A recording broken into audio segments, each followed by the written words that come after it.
we go. Yep. Our first episode of the podcast. So we're going to start off by saying that we are not professionals. Yep. We didn't set any of this stuff up. My lovely husband put the microphones up, set everything up. We are not professional podcast vloggers or anything whatsoever. We hate our voice. We're just trying to have conversations that other people aren't talking about. Yep.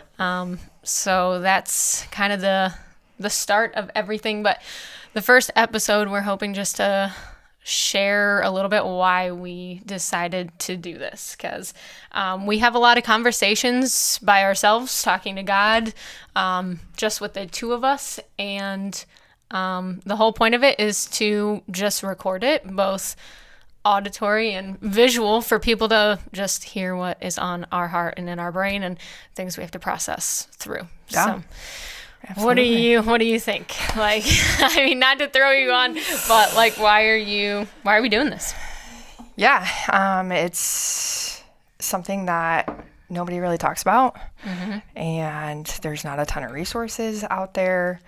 And I feel like that's got to change. And I feel like we're not the only ones saying that as well. So anybody that we've talked to from our group or friends that we know have kind of all said the same thing of there's not a ton out there. So I think it's important to start having a conversation about it. And we've talked to a lot of ladies. We've been in a lot of support groups, but yet, like, even in that group, within that group of feeling supported, we say, oh, there's not enough conversation. There's not enough education for our family. We weren't told enough by the doctors, like all of these aspects, that there's a gap even through, like, having a support system. You know what I mean? Yeah. So yeah, but I mean, I always thought it would be fun to have a podcast. I listen to podcasts and I thought, wow, that'd be fun. But with no means of recording and no topics, why would I ever start one? So like, this has been on my heart, or like a fun idea for a long time. And then one day I was like, maybe I can do something where we talk about this, even though it's not super fun. So I did not in a million years think I would be talking about my miscarriage and infertility to the world. Yeah. But after like walking through it, I just realized, hey, it'd be nice if my family knew what was actually going on in my head, or if my friends knew what actually, like, my months and my day-to-day, how I have to view life, how I have to view pregnancy, like, looked like. Sure. You know? So my hope, and you can talk on it too, is that we're educating, like, moms, like Hope Moms. That's what the ministry is called. We're Hope Moms because we're hopeful that we're going to see our babies one day, and we have little angel babies. But the Hope Moms, we're hopefully empowering them, letting them feel seen so they can send it to their family. But then we're educating families on resources that they can do, things they can say to us, things that aren't very helpful when they say to us, and just honoring our baby's life and not just kind of passing it along like the last 2 years meant nothing. You know? Yeah. And it's a hard game because you think of all of those things, right? Things that are going on in your mind during and after the miscarriage. And I mean, we were super blessed to have each other and to walk that path pretty in almost the same time. So yes, we were alone in a lot of aspects, but we weren't in a lot of aspects too. So I can't imagine what that's like, being solely alone in that process. Yeah. And then I just remember starting to go to the Hope Mommies groups, and somebody would say something, and I'm like, wow, I literally thought that. Like, you know, it's like almost word for word, like that's exactly what I thought.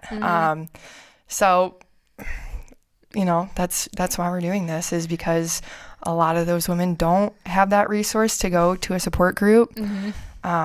I had researched like support groups within like the first week after I miscarried, and Hope Mommies didn't pop up, and there was nothing else that I could find in the area. So, and the other factor is, and I'm not trying to scare anyone, but 3 years ago, I would have never thought I would be in this position, right? Like first comes love, then comes marriage, then comes the baby. And so I never thought I was going to be in this, and I don't wish it upon anyone. Right. But there could be people right now that are like, oh, I'll support Haley and Kelsey because I love them. Yeah. And you might find yourself in this situation or someone really close to you, like in a year from now or a month from now, and like how, at least from my point of view, not because we're making this, not because we're anything, but how awesome would it be if you're like, oh, I saw this book, I heard this podcast, let me send it to you, and it's already there for you. Not again, not trying to scare anyone, but the statistics show that it is more common than we want to think about it, talk about it, you know? Yeah.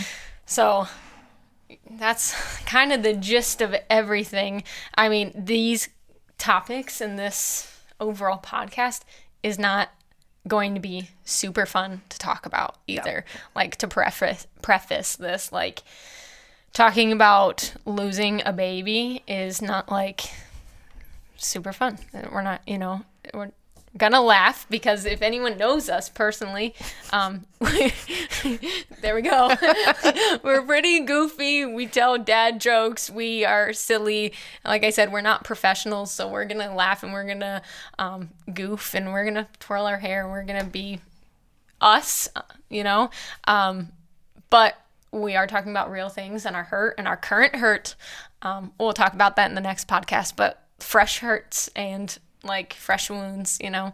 So there might be tears and it might be what it is, but our hope is just to put some voice behind it. Yep, absolutely. And it's not just for grieving moms right now. You know, we kind of talked about that when we initially started to write everything down for the podcast. You know, we want this to be a resource, not just for the mamas, but for the mama's friends and the families and anything that, or anybody that could find this useful, you know. So it's not just limited to grieving moms. Yeah. And dads. And dads. And dads. We'll get into that one though. Yeah. That's a whole nother topic. And as soon as we started doing this, I remember, well, her husband actually started this Google Doc, and immediately it was just like a flood of people we can talk to, conversations that we wish people had with us or told us about, and all of these resources. So we're excited because we have all this content. Again, not super fun content, but things that we just wish people knew, you know? And I think that a lot of people, some people do know it, but they just don't talk about it, and it's uncomfortable. You know what I mean? I think that's kind of why it's so taboo. It's just uncomfy. No one wants to bring up certain things. Right. Those are a lot of other topics for a lot of other episodes. Absolutely. So, anything else you want to let them know about why? Or should we close with our... Yeah, I don't think I can think of anything else at the moment, but... So one thing we're going to try to do is end all of our podcasts with something that we are hopeful for. So our title is Reclaiming Hope, because we've lost a lot of things in this process and in this journey.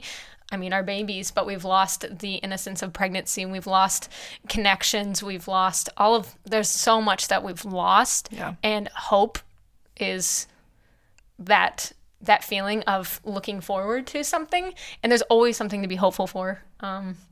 So we decided to end each of our podcasts talking about things we're both hopeful for, looking forward to. So I think mine would be just for this podcast to be successful in that it's reaching people that it needs to reach. Not that it gets all the views in the whole wide world or anything like that. Not successful like likes, but it's just meeting people and that gap that we felt, you know, during our time. So that's my hopeful. Yeah. What is your hopeful? My hopeful is that it's helpful to at least one person. Yeah. And I think that was my thing from the get-go. Again, like, I don't really care if this blows up or not. There it is. Yeah. If it helps one person, and I think it already has. I think it's Us? Yeah. 2 people. Two people. So there we go. We doubled my hopeful. So Yeah. And I have said that out loud in a therapist's office that it's already helped me. And he immediately agreed and said, after weeks of numbness and silence, he said, I can tell that this has already helped one person. So, but yeah, I would like for it to reach other people besides just the two of us, but I think we're off to a great start. Yeah, I'm just really thankful for this opportunity. And it's super uncomfortable for us. It may be. We're going to just be honest. There are some bright lights in our face, and this is just not us. But if we're going to sit here in your basement and talk about our pain anyway, why not share that with someone else that can feel seen, share resources that could help people in that process? Because, just trying to be that light.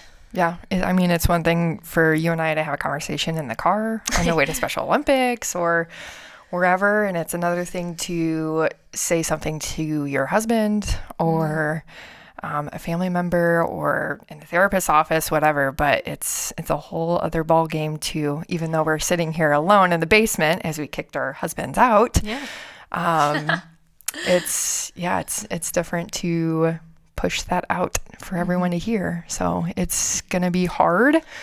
But that's part of it too. But it's hard for other people right now to be silent. Yeah. We've had those people, since we both posted on Facebook about our loss, like people will reach out to us saying, hey, I had one last year, or hey, I had one last week and I haven't told anyone. And they just, it's just not a thing. So trying to normalize, hey, you had a baby. Right. Turning 1, turning 2. I had one. Mm-hmm. You know what I mean? It's just that dialogue is all we're hoping. And our stories might not be the same as anyone else. This is just a caveat here. Our stories might not be the same as everyone else's, and how we feel about our miscarriage. And you'll see in our conversations, things that are hard for me to talk about is not hard. They're not hard for you to talk about. And things that like are your triggers and things like that are not mine. So we're not saying everyone that had a miscarriage feels this. We're just hoping to talk about it. So maybe someone else will say, hey, maybe I should share mine. Or maybe I should ask them how they're feeling. Is that how you feel? What Haley said? Mm-hmm. No. And that's fine. Right? Well, and even like, we'll get into this later, but my grief from the first miscarriage and the second miscarriage were totally different. So things that didn't bother me after the first miscarriage bothered me in the second. So even from the same person, those two different circumstances were different. Yeah. So everyone's is going to be different in some way, and it's going to be the same and it's interesting because people will acknowledge that when someone loses someone. Grief is different for everybody. Yeah. And then for some reason, grief through miscarriage and a loss of a baby isn't the same grief, at least from other people might feel different. Mm-hmm. Losing, a dad or something like that, people expect you to grieve. Losing a baby at no matter how far along you were in your pregnancy doesn't really get that same outlook on how you're allowed to grieve or how long you're allowed to grieve. Or I think that's what makes it lonely. Talk about it, people get uncomfortable. Even though if you talk about your dad, they say, oh, that's nice, you're honoring your dad. Yeah. Anyway, these are a lot of other topics that we're getting into, but that's kind of just why we're doing it. Yeah. So, anything else? I don't think so. I don't know how we're going to end this. We didn't think that far ahead. We did. We came up with the hopefuls. Yeah. But then we kept talking. We can cheers our mugs. Yeah, we'll do that. Ready? And we'll see you guys next time. Yeah.